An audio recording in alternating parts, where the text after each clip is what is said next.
Hello everyone, welcome to my YouTube channel UPSC with Rashmi. UPPCS 2024 prelims exam के लिए आज हमारा मॉक टेस्ट नंबर 8 है। 7 मॉक टेस्ट हम ऑलरेडी कंप्लीट कर चुके हैं। अगर आपने नहीं देखे हैं तो आप देख सकते हैं। शुरू करते हैं आज का वीडियो। हमारा फर्स्ट क्वेश्चन है, निम्नलिखित कथनों पर विचार कीजिए। यहाँ 2 कथन दिए गए हैं।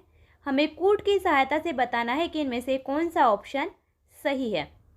कथन नंबर 1 है हमारा, किसी पिंड का एल्बिडो परावर्तित प्रकाश में देखने पर उसकी चाक्षुष द्युति निर्धारित करता है। तो पहला कथन हमारा सही है। अगर हम किसी पिंड के एल्बिडो को परावर्तित प्रकाश में देखते हैं तो वो उसकी चाक्षुष द्युति यानी उसकी ब्राइटनेस, उसकी चमक को निर्धारित करता है। तो पहला कथन हमारा बिल्कुल सही है। कथन नंबर 2 है, बुध का एल्बिडो पृथ्वी के एल्बिडो से बहुत अधिक है। तो ये कथन हमारा गलत है। बुध ग्रह का एल्बिडो पृथ्वी के एल्बिडो से कम है, ना कि अधिक, क्योंकि पृथ्वी का एल्बिडो है 0.3 और बुध ग्रह का एल्बिडो है 0.1। तो बुध का एल्बिडो पृथ्वी के एल्बिडो से कम है, तो इसलिए हमारा दूसरा कथन गलत है। हमारा सही आंसर है, केवल कथन 1 सही है, यानी ऑप्शन नंबर ए हमारा सही आंसर है। नेक्स्ट क्वेश्चन है हमारा, रोलेट एक्ट का भारतीय राष्ट्रीय कांग्रेस ने विरोध किया क्योंकि इसका लक्ष्य था। ऑप्शन है ए, व्यक्तिगत स्वतंत्रता को सीमित करना। ऑप्शन बी, भारतीय राष्ट्रीय कांग्रेस को प्रतिबंधित करना। ऑप्शन सी, सांप्रदायिक प्रतिनिधित्व को विस्तृत करना। और ऑप्शन डी, देशद्रोह के आरोप में राष्ट्र नेताओं को बंदी बनाना। सबसे पहले बात करते हैं रोलेट एक्ट की। तो रोलेट एक्ट आया था मार्च 1919 में, जिसके माध्यम से ब्रिटिश सरकार जिसको चाहे जब तक चाहे बिना मुकदमा चलाए बंदी बना सकती थी। तो रोलेट एक्ट आया था मार्च 1919 में। इसका भारतीय राष्ट्रीय कांग्रेस ने विरोध किया था। क्यों? क्योंकि इसके माध्यम से व्यक्तिगत स्वतंत्रता को सीमित किया गया था। इसलिए इसका सही आंसर है ऑप्शन नंबर ए। इसके माध्यम से ब्रिटिश सरकार जिसको चाहे जब तक चाहे बिना मुकदमा बनाए, मतलब बिना मुकदमा चलाए, बंदी बना सकती थी। और इसीलिए रोलेट एक्ट को काला कानून कहा गया था। बिना वकील, बिना अपील, बिना दलील का कानून कहा गया था। तो इसका सही आंसर होगा ऑप्शन नंबर ए, क्योंकि इस एक्ट के माध्यम से व्यक्तिगत स्वतंत्रता को सीमित किया गया था, इसलिए भारतीय राष्ट्रीय कांग्रेस ने इसका विरोध किया था। नेक्स्ट क्वेश्चन है, अगर किसी क्षेत्र का लैंडसेट आंकड़ा आज मिलता है तो उसके पश्चिम में स्थित क्षेत्र का आंकड़ा कब उपलब्ध होगा। मतलब अगर किसी क्षेत्र का लैंडसेट डेटा आज मिलता है तो कोई क्षेत्र जो उसके पश्चिम में स्थित है उसका डेटा कब उपलब्ध होगा। ऑप्शन है ए, उपग्रह की दूसरी कक्षा के द्वारा उसी दिन। ऑप्शन बी, उसी समय स्थानीय समय के अनुसार दूसरे दिन। ऑप्शन सी, उसी समय स्थानीय समय के अनुसार कुछ दिनों बाद। और ऑप्शन डी, परिवर्तनीय व नियंत्रणीय समय के बाद। इसका सही आंसर ऑप्शन नंबर सी, उसी समय मिलेगा। अगर किसी क्षेत्र का लैंडसेट डेटा आज मिलता है तो उसके पश्चिम में स्थित क्षेत्र का आंकड़ा उसी समय मिलेगा स्थानीय समय के अनुसार, लेकिन 1 सप्ताह के बाद। तो इसका सही आंसर होगा ऑप्शन नंबर सी, स्थानीय समय के अनुसार उसी समय मिलेगा, लेकिन कुछ दिनों के बाद। नेक्स्ट क्वेश्चन है, निम्नलिखित 4 स्थानों में हुई बौद्ध संगतियों का सही कालक्रम नीचे दिए हुए कूट से ज्ञात करें। जो 4 बौद्ध संगति हुई थी, हमें उनके कालक्रम के अनुसार इन स्थानों को लगाना है कि कौन सी बौद्ध संगति किस स्थान पर हुई थी। तो सबसे पहली बौद्ध संगति हुई थी राजगृह की सातकर्णी गुफा में और अजातशत्रु के शासनकाल में हुई थी। तो सबसे पहला होएगा हमारा 2, यानी पहली बौद्ध संगति हुई थी राजगृह में, तो सबसे पहले होगा 2। दूसरी बौद्ध संगति हुई थी वैशाली में। जो दूसरी बौद्ध संगति हुई थी वो हुई थी वैशाली में काल अशोक के शासनकाल में, तो दूसरा होगा हमारा 1। तीसरी बौद्ध संगति हुई थी पाटलिपुत्र में अशोक के शासनकाल में, इसके बाद आएगा हमारा नंबर 4। और चौथी बौद्ध संगति हुई थी कुंडलवन कश्मीर में कनिष्क के शासनकाल में, तो अब आएगा हमारा नंबर 3। सबसे पहले आएगा हमारा 2, फिर 1, फिर 4, फिर 3, यानी हमारा सही आंसर होगा 2, 1, 4-3, यानी ऑप्शन नंबर डी हमारा सही आंसर है। पहली बौद्ध संगति हुई थी राजगृह में अजातशत्रु के शासनकाल में, दूसरी बौद्ध संगति हुई थी वैशाली में काल अशोक के शासनकाल में, तीसरी बौद्ध संगति हुई थी पाटलिपुत्र में अशोक के शासनकाल में, और चौथी बौद्ध संगति हुई थी कुंडलवन कश्मीर में कनिष्क के शासनकाल में। नेक्स्ट क्वेश्चन है हमारा, निम्नलिखित में से किस केस की समस्त संसार में चर्चा हुई और अभियुक्तों के समर्थन में Albert Einstein, H.G. Wells, Harold Laski और रूजवेल्ट ने सहानुभूतिपूर्ण टिप्पणियां की थी। ऑप्शन है ए INA मुकदमा, ऑप्शन बी लाहौर षड्यंत्र मुकदमा, ऑप्शन सी मेरठ षड्यंत्र मुकदमा और ऑप्शन डी उपयुक्त में से कोई नहीं। इसका सही answer option number C Meerut षड्यंत्र मुकदमा। जो मेरठ षड्यंत्र मुकदमा हुआ था उसका जो टाइम पीरियड है वो था 1929 से 33, यानी मेरठ षड्यंत्र मुकदमा हुआ था 1929 से 33 तक। यह मुकदमा चला था 1929 से 1933, इसका टाइम पीरियड है। और इस मुकदमे की, मेरठ षड्यंत्र मुकदमे की पूरे विश्व में चर्चा हुई थी। इसमें 13 श्रमिक नेताओं पर राजद्रोह का आरोप लगाया गया था। इसमें 13 श्रमिक नेताओं पर राजद्रोह का मुकदमा चला था, इसलिए इस केस की पूरे विश्व में चर्चा हुई थी। और उन श्रमिकों के समर्थन में Albert Einstein, H.G. Wells, Harold Laski और रूजवेल्ट ने सहानुभूतिपूर्ण टिप्पणियां की थी, इसलिए इसका सही आंसर है option number C. Next question देखते हैं। नेक्स्ट क्वेश्चन है, सूची 1 को सूची 2 से मिलाना है। एक तरफ है वेद और दूसरी तरफ है उनसे संबंधित ब्राह्मण। सबसे पहला है हमारा ऋग्वेद। ऋग्वेद का ब्राह्मण है ऐतरेय ब्राह्मण, तो ए का है हमारा 3, ऐतरेय ब्राह्मण ऋग्वेद का ब्राह्मण है। बी है हमारा सामवेद। सामवेद का ब्राह्मण है पंचवीश, बी का है हमारा 4, पंचवीश ब्राह्मण सामवेद का है। सी है हमारा अथर्ववेद। अथर्ववेद का ब्राह्मण है गोपथ ब्राह्मण, सी का है हमारा 1। और डी है यजुर्वेद। यजुर्वेद का ब्राह्मण है शतपथ ब्राह्मण, तो डी का है हमारा 2। हमारा सही आंसर है 3, 4, 1, 2, यानी ऑप्शन नंबर सी हमारा सही आंसर है। ऋग्वेद का ब्राह्मण है ऐतरेय ब्राह्मण, सामवेद का ब्राह्मण है पंचवीश ब्राह्मण, अथर्ववेद का ब्राह्मण है गोपथ ब्राह्मण और यजुर्वेद का ब्राह्मण है शतपथ ब्राह्मण, इसलिए हमारा सही आंसर है ऑप्शन नंबर सी। तो वेद कितने हैं, यहाँ एक और क्वेश्चन बनता है। वेद हैं 4, ऋग्वेद, यजुर्वेद, सामवेद और अथर्ववेद।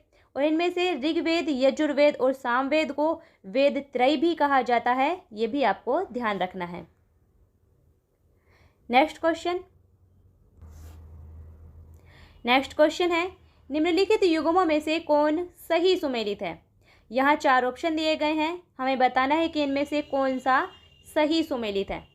ऑप्शन नंबर ए है हमारा अबुल कलाम आज़ाद, हिंद स्वराज। यहाँ एक तरफ पुस्तकें दी गई हैं और दूसरी तरफ उनके लेखक दिए गए हैं।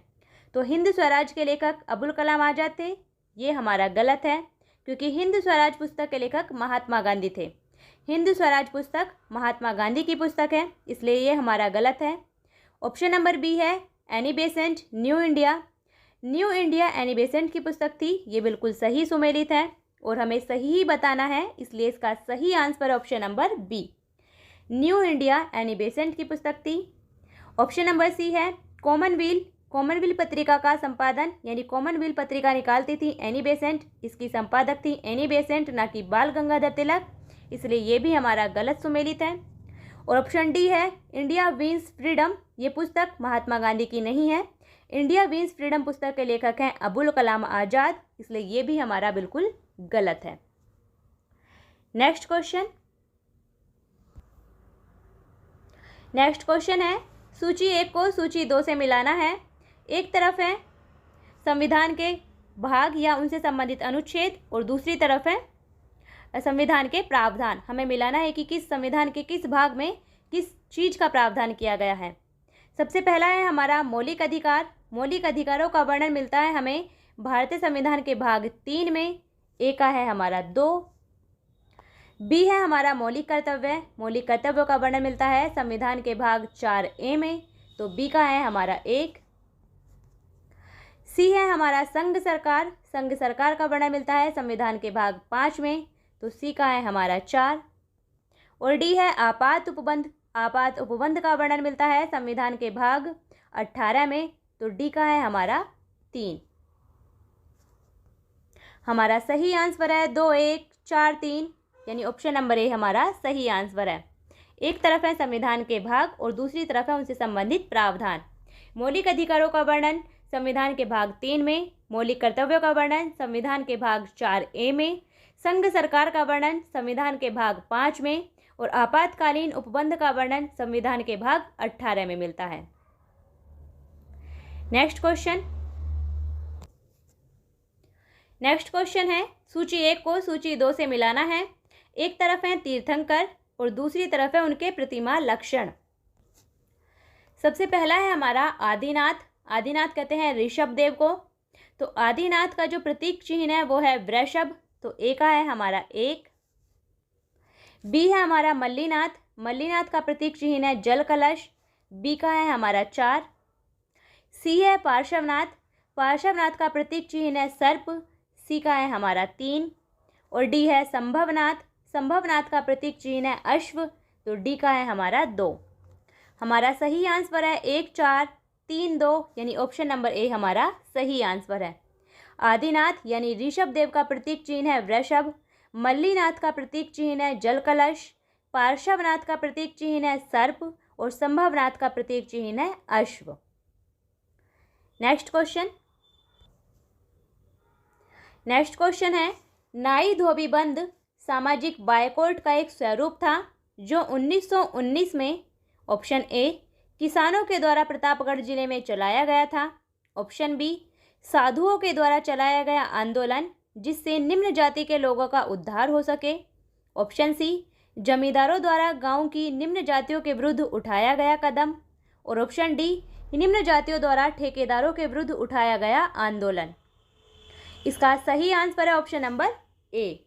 नाई धोबी बंद सामाजिक बायकॉट का एक स्वरूप था जो कि 1919 में किसानों के द्वारा प्रतापगढ़ जिले में चलाया गया था और इसमें झिंगुरी सिंह और दुर्गपाल ने महत्वपूर्ण भूमिका निभाई थी, इसलिए इसका सही आंसर है ऑप्शन नंबर ए।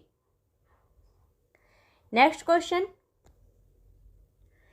क्वेश्चन है वृहत पाषाण स्मारकों की पहचान की गई है।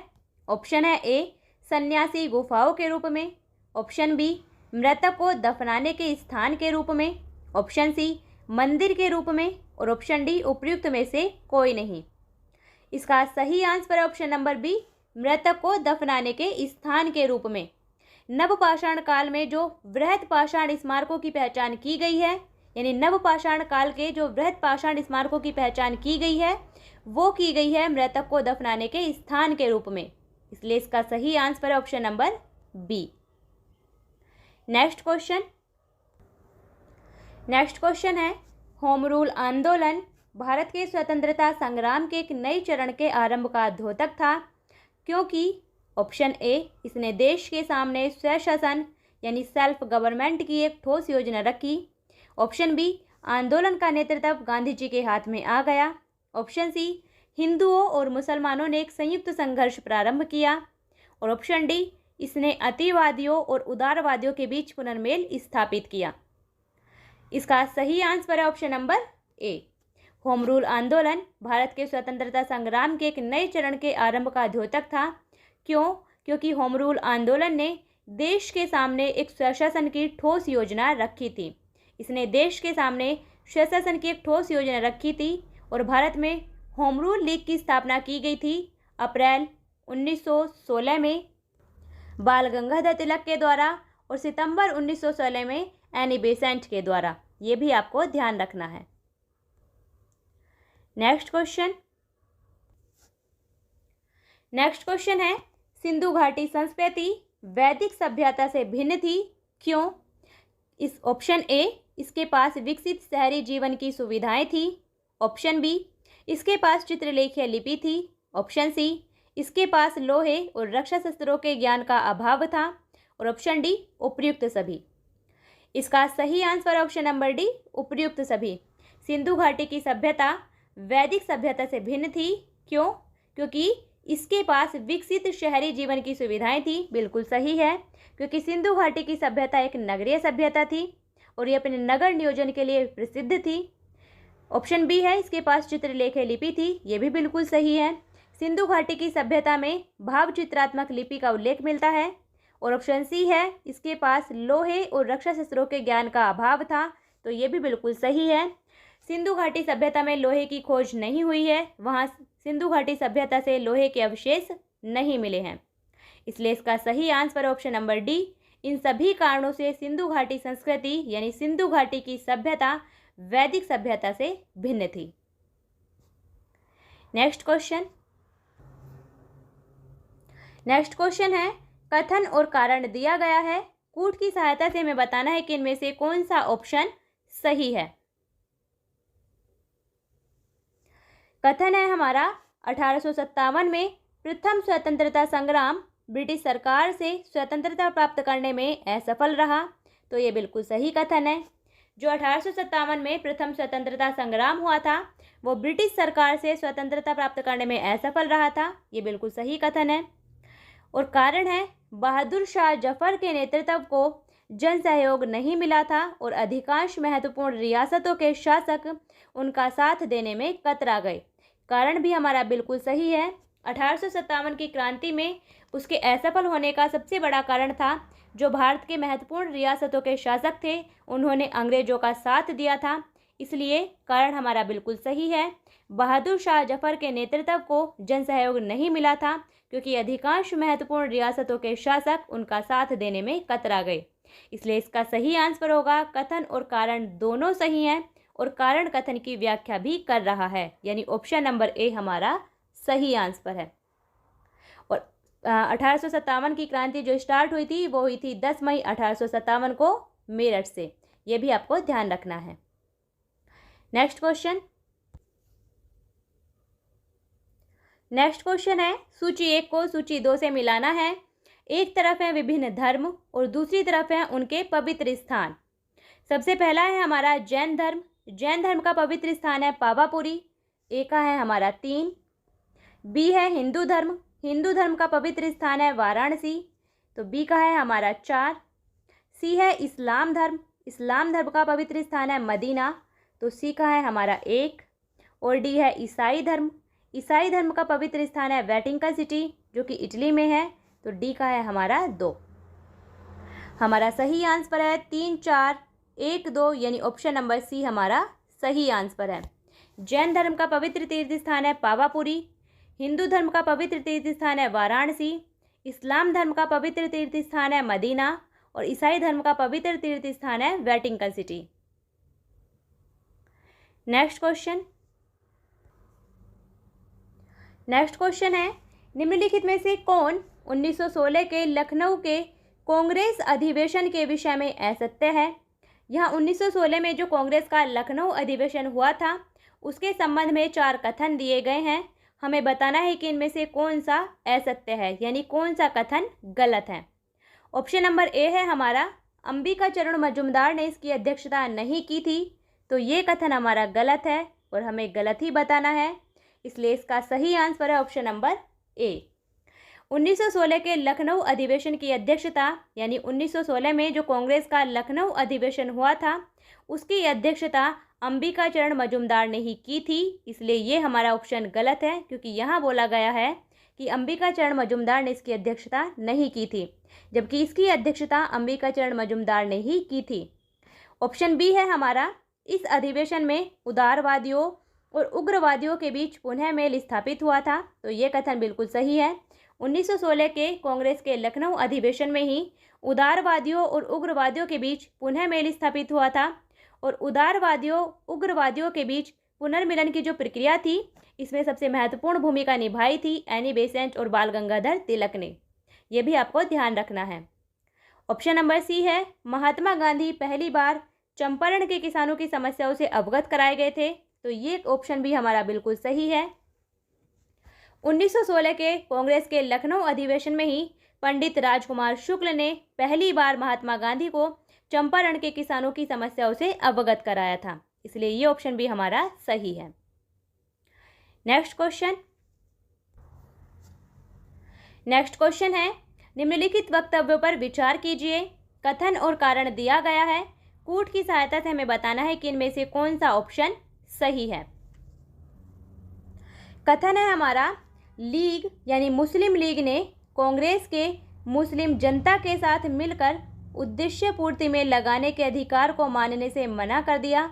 तो कथन हमारा बिल्कुल सही है। मुस्लिम लीग ने कांग्रेस के मुस्लिम जनता के साथ मिलकर उद्देश्य पूर्ति में उसको लगाने के अधिकार को मानने से मना कर दिया था। कारण है, वैसा अधिकार अकेली मुस्लिम लीग का ही था। तो कारण हमारा गलत है। वैसा अधिकार अकेली मुस्लिम लीग का नहीं था, बल्कि मुस्लिम लीग अपने आप को मुसलमानों का प्रतिनिधित्व करने वाली एकमात्र संस्था समझती थी। वो समझती थी कि वैसा अधिकार केवल उसका ही है, लेकिन ऐसा अधिकार उसका नहीं था। इसलिए हमारा सही आंसर है, कथन सही है, कारण गलत है, यानी ऑप्शन नंबर सी हमारा सही आंसर है। नेक्स्ट क्वेश्चन है, गांधी के संदर्भ में निम्न में से कौन सा सही है। यहाँ गांधी जी से रिलेटेड कुछ कथन दिए गए हैं। हमें बताना है कि इनमें से कौन सा ऑप्शन गांधी जी के बारे में सही है। ऑप्शन ए है हमारा, बिना मार्क्सवाद के मार्क्सवादी। ऑप्शन बी, बिना समाजवाद के समाजवादी। ऑप्शन सी, बिना व्यक्तिवाद के व्यक्तिवादी। और ऑप्शन डी, समाजवादियों में एक व्यक्तिवादी और समाजवादियों में एक मार्क्सवादी। इसका सही answer option number D. Gandhi ji को समाजवादियों में एक व्यक्तिवादी और समाजवादियों में एक मार्क्सवादी कहा जाता है, इसलिए इसका सही आंसर है option number D. Next question है, पांडिचेरी वर्तमान पुदुचेरी के संदर्भ में निम्नलिखित कथनों पर विचार कीजिए। यहाँ पुदुचेरी से रिलेटेड 3 कथन दिए गए हैं। हमें कूट की सहायता से बताना है कि इनमें से कौन सा ऑप्शन सही है। कथन नंबर 1 है हमारा, पांडिचेरी पर कब्जा करने वाली पहली यूरोपीय शक्ति पुर्तगाली थे। तो ये कथन हमारा बिल्कुल सही है। पांडिचेरी पर कब्जा करने वाली पहली यूरोपीय शक्ति थे पुर्तगाली, इसलिए ये कथन बिल्कुल सही है। कथन नंबर 2 है हमारा, पांडिचेरी पर कब्जा करने वाली दूसरी यूरोपीय शक्ति फ्रांसीसी थे। तो ये कथन हमारा गलत है। पांडिचेरी पर कब्जा करने वाली दूसरी यूरोपीय शक्ति थे डेनिस, और उसके बाद डचों ने पांडिचेरी पर कब्जा किया था। तो पांडिचेरी पर कब्जा करने वाली दूसरी यूरोपीय शक्ति फ्रांसीसी नहीं थे, बल्कि डेनिस थे। और कथन नंबर 3 है, अंग्रेजों ने कभी पांडिचेरी पर कब्जा नहीं किया। तो ये कथन भी हमारा गलत है। अंग्रेजों ने 1793 में पांडिचेरी पर कब्जा किया था, इसलिए 1793 में पांडिचेरी पर कब्जा किया था, इसलिए ये कथन हमारा गलत है।